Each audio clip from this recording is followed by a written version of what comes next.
Salut, moi c'est Marion et depuis mai 2022, je vis dans mon fourgon que j'ai moi-même aménagé.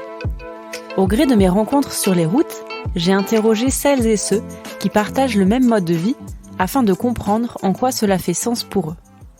Besoin de liberté, retour à une vie plus simple, envie de découvrir le monde. L'idée, à travers chaque épisode, c'est de découvrir des histoires de vie authentiques et de nourrir les réflexions autour de la vie nomade. Alors, accrochez vos ceintures et partons à la rencontre de ces choix de vie atypiques. Les Esprits Vagabonds, le podcast qui part à la rencontre de celles et ceux qui vivent sur les routes. J'ai rencontré Joris il y a plus d'1 an maintenant, quand je cherchais un lieu pour aménager mon fourgon. À l'époque, Joris venait de lancer son entreprise d'aménagement de véhicules au sein d'une ferme collective et il m'a accompagnée tout au long du processus d'aménagement. Cela fait maintenant 5 ans qu'il vit dans son bus aménagé de façon plutôt sédentaire au sein de la ferme. Pour Joris, vivre en dehors du système traditionnel est une façon de vivre avec moins de contraintes et plus de liberté. Salut Joris. Salut. Du coup, la première question que je voulais te poser, c'est de savoir, ça fait combien de temps que du coup, tu vis dans ce bus que tu as aménagé Écoute, ça va faire 5 ans que je vis dans le bus. Bon, c'est ma résidence principale. Je vis à l'année dedans depuis 5 ans et c'est rare que je dorme pas au bus. À part des week-ends, des choses comme ça à l'extérieur. Et du coup, ce bus-là, est-ce que tu bouges avec ou la plupart du temps il est posé à un endroit? Et si oui, où? Est-ce que tu peux nous expliquer un petit peu ton environnement de vie? Ok. Écoute, il bouge occasionnellement pour l'instant parce que j'ai un rythme professionnel qui correspond pas aujourd'hui à une vie tout à fait nomade. Mais l'objectif est de pouvoir bouger avec un peu plus. Ça, on verra selon comment ça se passe. Aujourd'hui, je vis dans une ferme collective. Donc, le bus est égaré au sein de la ferme, ce qui me permet d'être sur mon lieu de travail et puis d'avoir mon chez moi. Est-ce que du coup, tu pourrais nous décrire un petit peu ton bus? Je peux essayer. Écoute, moi je suis autonome, je suis assez autonome sur le bus puisque j'ai des panneaux solaires sur le toit qui rechargent mes batteries.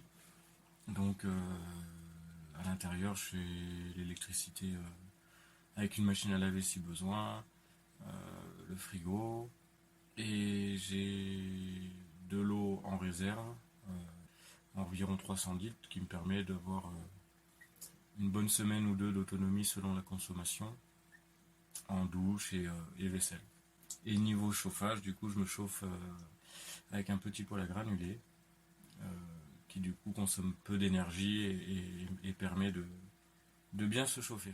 Avant de vivre dans son bus aménagé, Joris cochait toutes les cases qui, selon la société, conduiraient à la réussite et au bonheur. Un CDI, être propriétaire d'une maison, partir de temps en temps en week-end. Bien que ces injonctions à la réussite soient de plus en plus remises en cause, elles demeurent fortement ancrées dans notre société. Joris nous raconte comment une rupture lui a permis de remettre en question sa vision des choses et de déconstruire progressivement le schéma traditionnel pour adopter un mode de vie avec moins de contraintes.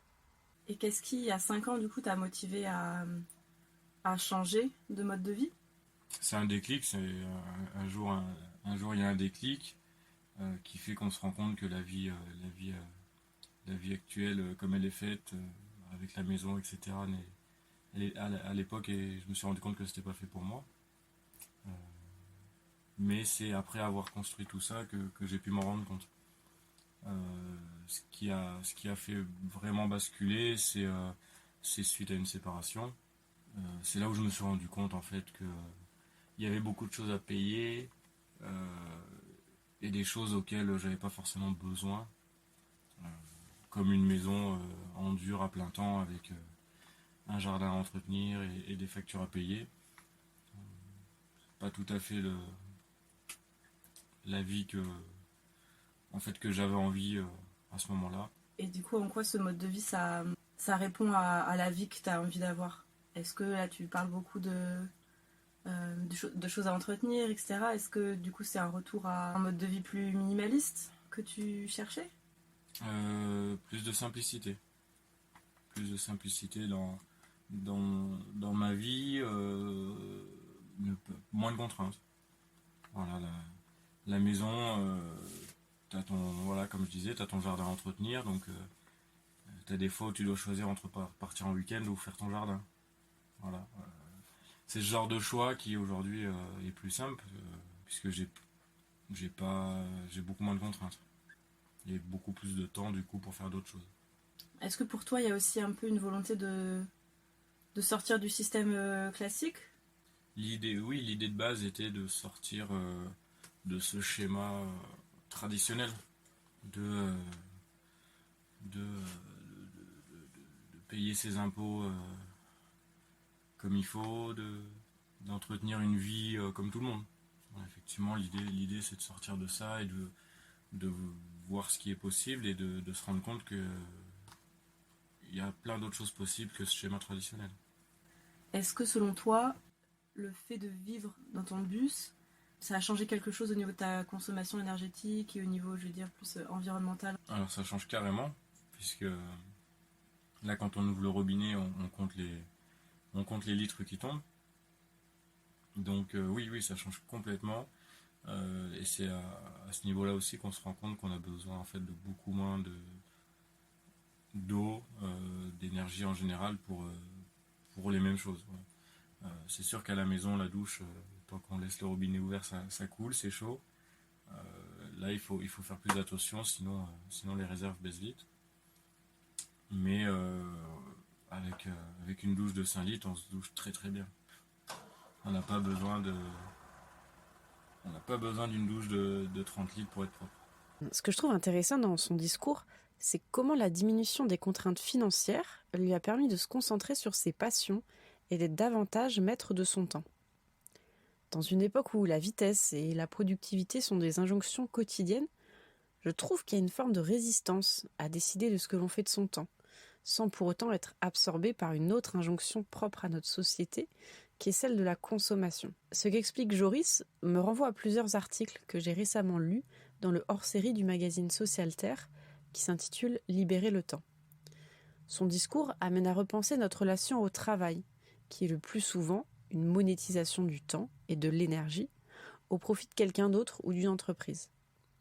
Une fois libéré de la pression financière, et par conséquent de la pression liée au travail, on se rend compte que l'on dispose de davantage de temps libre pour s'interroger sur ce que l'on a envie de faire, ce qu'on aime, et aussi comment aider les autres. T'as dit que ce mode de vie, ça t'apportait plus de simplicité et moins de contraintes.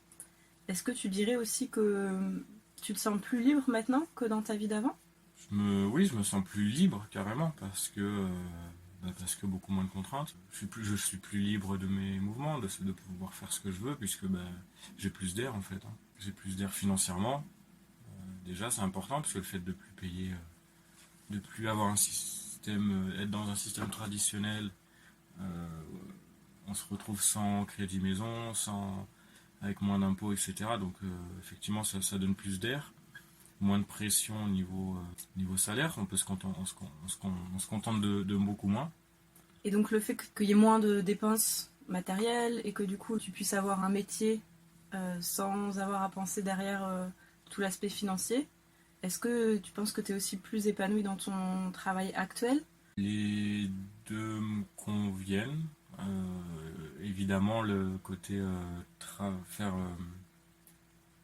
un travail qu'on aime et qui en fait est même plus du travail, euh, puisque c'est plus par passion, donc ouais, c'est carrément plus intéressant que faire un travail où on doit respecter les horaires, le patron,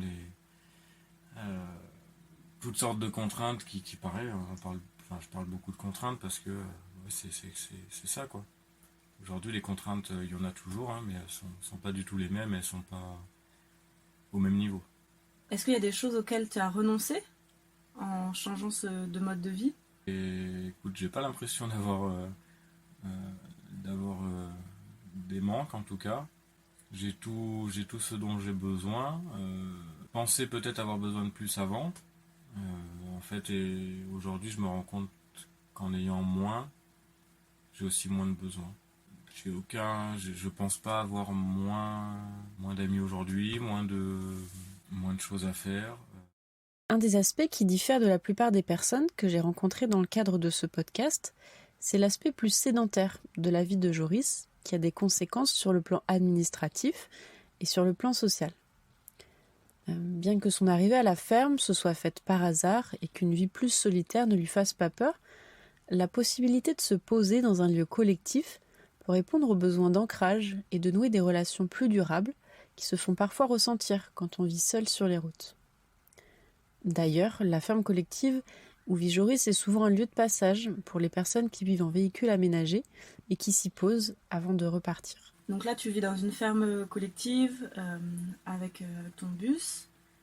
Est-ce que tu as rencontré des difficultés, je dirais plus d'un point de vue administratif ou législatif, pour que ce soit pour l'aménagement ou pour pouvoir en fait te poser à un endroit de façon continue?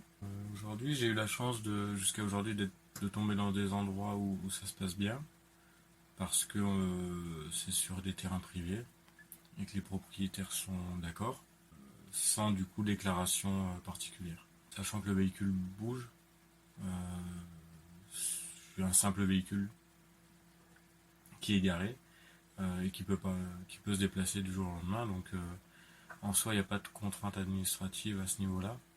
Et niveau après adresse postale, je suis inscrit au CCAS de mon ancienne commune de lieu de travail, qui me permet du coup d'avoir une adresse postale, notamment pour les impôts. Je vais revenir sur un point que tu as mentionné au début, le fait de vivre du coup dans un lieu collectif. La plupart des personnes que j'ai rencontrées, elles vivent au final de façon plus solitaire. Je pense que c'est aussi lié au côté davantage nomade.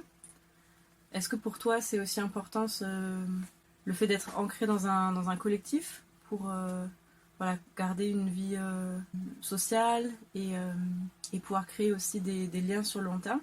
Ou est-ce que tu te verrais, est-ce que pour toi ce serait envisageable quelque chose de plus solitaire? Alors aujourd'hui c'est un lieu collectif parce que ça s'est fait comme ça. Ça apporte effectivement un peu plus de stabilité.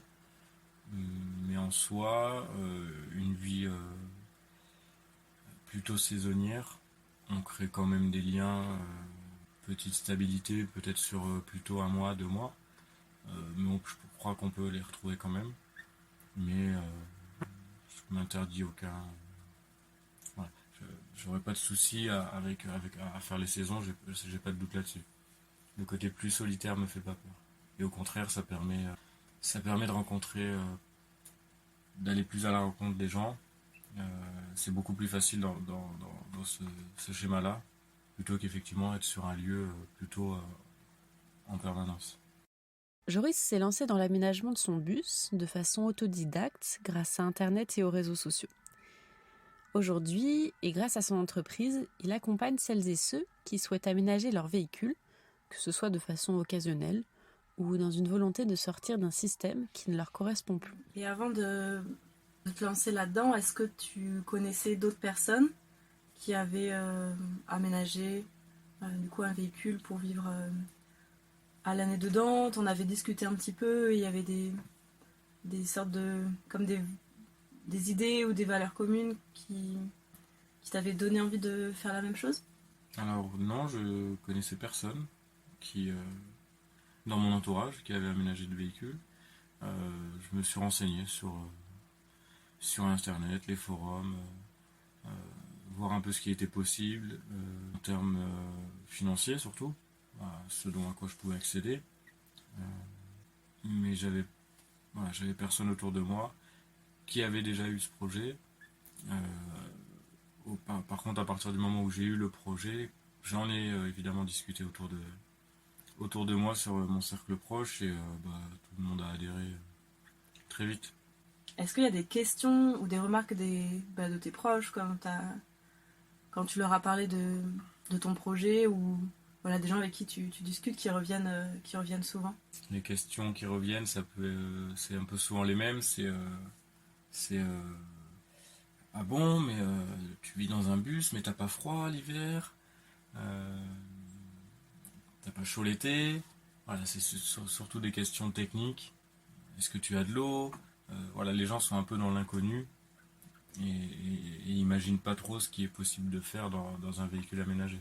Qu'est-ce qui rapproche, selon toi, les personnes qui ont ce même mode de vie? Je crois que chacun a ses propres raisons. Mais effectivement, il y en a qui doivent être communes.